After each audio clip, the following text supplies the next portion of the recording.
Mahigit 400 taon ng sentro ng pananampalataya ang debosyon sa Santo Niño sa Tondo.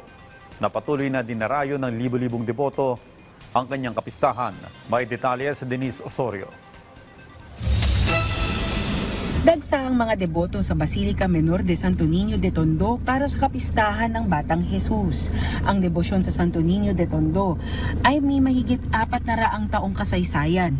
Dinala rito ang imahe ng Santo Niño ng mga Agustinianong misyonero noong panahon ng Kastila at noong 1572, itinatag dito ang kauna-unahang parokya ng mga Agustino sa bansa. Hindi lamang ito simpleng simbahan, kundi isang lugar na itinuturing na sentro ng pananampalataya at kasaysayan ng Kristyanismo sa Maynila. Ang same spot, itong simbahan na ito rin ay pinaniniwalaan na kaharian nila Kandula na ikanyang isinuko ang pagiging hari sa Batang Jesus na ngayon ay tinataguri ang hari ng Tondo kasi pag Tondo, Santo Niño ang hari. So dito natapos ang pamumuno ng mga ruler kasi nakatekismo ng mga Agustino na ang nag-iisang hari lamang ay ang Santo Niño, yung Batang Jesus. Bukod sa pagiging makasaysayan, nananatiling buhay ang debosyon ng mga taga-Tondo sa Santo Niño, lalo na para sa mga bata, may sakit at mga pamilyang humihiling ng biyaya. Dahil sa lawak at lalim ng debosyon, kinilala rin ito ng Simbahang Katolika at itinaas bilang minor basilica, isang karangalang ibinibigay lamang sa mga simbahang may mahalagang papel sa pananampalataya. Si Marvin Paule, pinakikita niya ang kanyang malalim na pananalig sa Santo Niño sa pamamagitan ng pagbibihis ng kanyang pamangkin.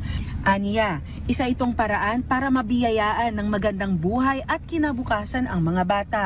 Para ano lang sila, yung mabasbasan rin sila, lumaki sila ng tama.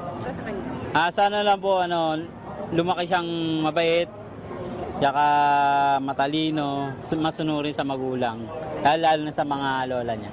Samantala, para naman sa kanyang kapatid na sampaguita vendor na si Beverly, medyo mahirap ang bentahan ngayong kapistahan kumpara sa nakaraang taon. Pero inaasahan niyang dadami pa ang mga deboto kung saan siya'y makakabawi sa kanyang puhunan na 2,000 piso. Mas marami po yung nagtitinda kaysa sa nagsisimba. Mura po sampaguita. Po, nakaraang taon po kasi may kamahalan 900. Ngayon, 650 na lang po kaya marami nagtinda. Sa isnagawa namang lakbayaw na isang prosesyon at pagsasayaw bilang panata at pasasalamat sa Santo Niño. Mula ito sa salitang lakbay at sayaw na isang modernong version ng dating fluvial procession o pagoda noong isinasakay pa sa bangka ang mga imahe ng Santo Niño. Naitalang nasa 75,000 na deboto ang dumalo para sa lakbayaw. Samantala, nasa mahigit sa 1,000 kawani ng PNP ang idineploy ng MPD para sa buong weekend. Denise Osorio para sa Pambansang TV sa Bagong Pilipinas.